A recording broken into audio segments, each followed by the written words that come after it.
Fala galerinha, beleza? Galerinha, vamos para mais uma semana de resolução de exercícios? Pessoal, nessa semana eu vou resolver com vocês os exercícios do PET volume 2 de Física, beleza? Então vamos para a nossa primeira semana de resolução.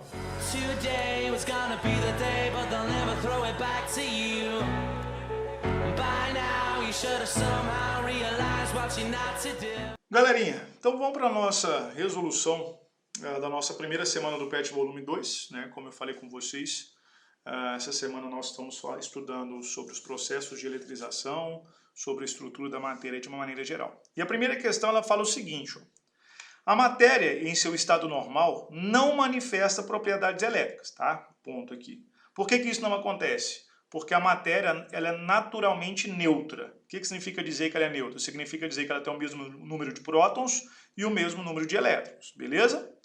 No atual estágio de conhecimento da estrutura atômica, isso nos permite concluir que, letra A, é constituída somente de nêutrons? Não, a matéria não é constituída somente de nêutrons. Ela tem prótons, elétrons, nêutrons e ainda tem outras partículas. Tá? Então a letra A já é falsa.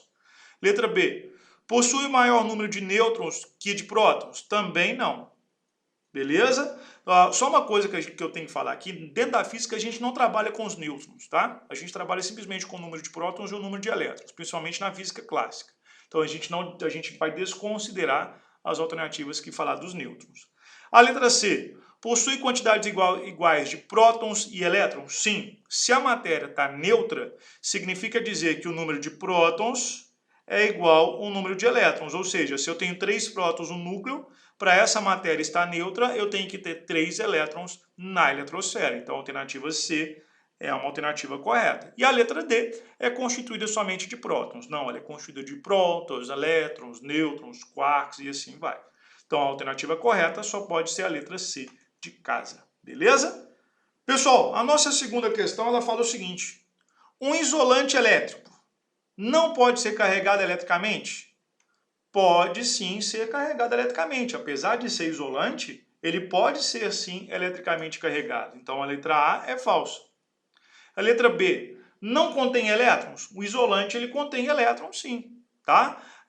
O que faz com que esse corpo seja um isolante é justamente esses elétrons estarem mais presos ao núcleo do átomo. Letra C, tem de estar no estado sólido? Não, ele pode estar no estado líquido, ele pode estar no estado gasoso. O ar, por exemplo, ele é um isolante elétrico. Letra D, tem necessariamente resistência elétrica pequena? Não, não necessariamente. Ele pode ter uma resistência elétrica grande, tá? Isso não é uma relação, não. E a letra E, não pode ser metálico. Isso é verdadeiro. Não existe isolante elétrico metálico. Por que não existe isolante elétrico metálico? Porque os metais, de uma maneira geral, eles possuem elétrons livres. E é justamente esses elétrons livres que faz com que esse material não seja um condutor, não seja um isolante elétrico. Beleza? Os metais, de uma maneira geral, eles não são isolantes. Beleza? Então a alternativa correta, letra E de escolar. Pessoal, a terceira questão fala o seguinte: as palavras que completam corretamente as lacunas do texto abaixo são respectivamente. Então vamos lá. Se a um corpo eletricamente neutro acrescentarmos partículas negativas, desaparece o equilíbrio de cargas. Beleza.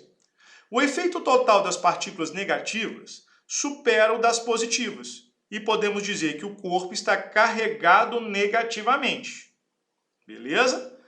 Podemos também carregar positivamente um objeto com partículas e deixando, portanto, um excesso de cargas. Então, vamos lá.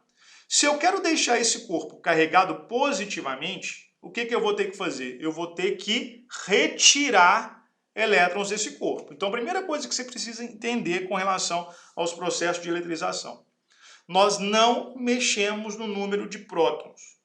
Beleza? Nós não mexemos nas partículas positivas. Elas não se movem. Então, ou seja, eu só acrescento ou retiro elétrons. Então, tudo que tiver partícula positiva aqui, você já vai retirar. Você não acrescenta partícula e nem retira partícula positiva.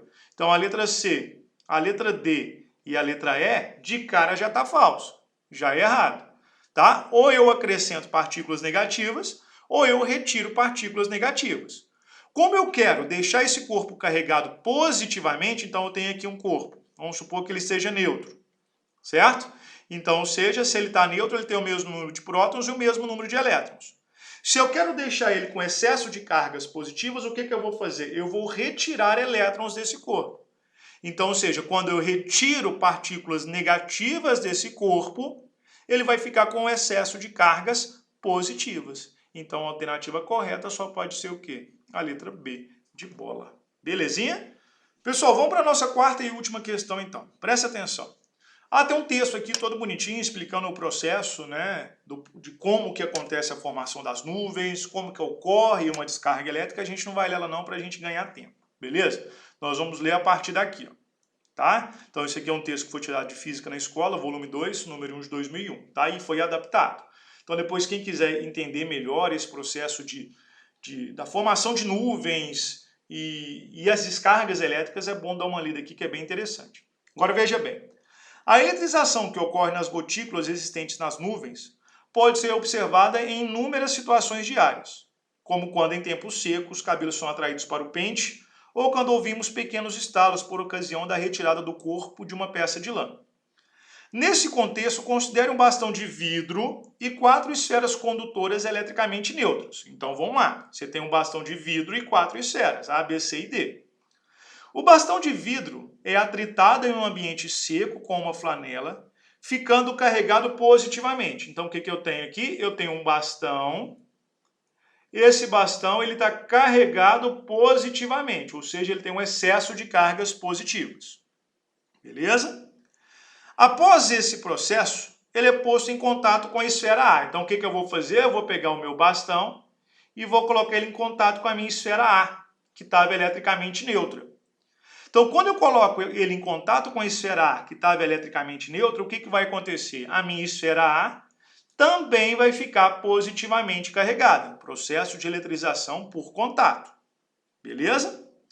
Essa esfera é, então, aproximada das esferas B e C, que estão alinhadas com ela, mantendo o contato entre si, mas não as toca. Então, o que vai acontecer? Eu vou pegar essa esfera A, que está carregada com cargas elétricas positivas, e vou aproximar de duas esferas, as esferas B e C, que estão em contato e estão eletricamente neutras, mas eu não vou colocar A em contato com elas. Então, quando eu aproximo a minha esfera A da minha esfera B e C, o que eu vou fazer? Eu vou provocar nas esferas B e C uma separação de cargas. Então, os elétrons vão migrar para a esfera B e a esfera C vai ficar com excesso de cargas positivas. Então, a esfera B vai ficar com excesso de cargas negativas e a C vai ficar com excesso de cargas positivas. Continuando, pessoal, o que ele faz então? A seguir, as esferas B e C, que estavam inicialmente em contato entre si, são separadas. Então, eu vou separar a minha esfera B, que agora está carregado negativamente, certo? Vou separar da minha esfera C, que está carregada positivamente, e vou fazer o quê? E vou colocar B, eu vou aproximar B da esfera D. Então, B é aproximada de D, que está ligada à Terra por um fio condutor. Então, o que eu vou fazer? Eu vou pegar a minha esfera B, que está carregada negativamente, e vou simplesmente aproximar da minha esfera D, que está ligada à Terra. Beleza? Então, quando eu coloco a minha esfera B próximo da minha esfera D, que está ligada à Terra, o que vai acontecer? Os elétrons da esfera D, eles vão ser repelidos em direção à Terra. Então, a minha esfera D ela vai ficar com excesso de cargas positivas.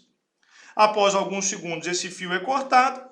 E a partir da situação acima, é correto afirmar que o sinal das esferas A, B, C e D é respectivamente. Então, ou seja, no final de todo esse processo, o que eu vou ter? Então, vamos lá, ó.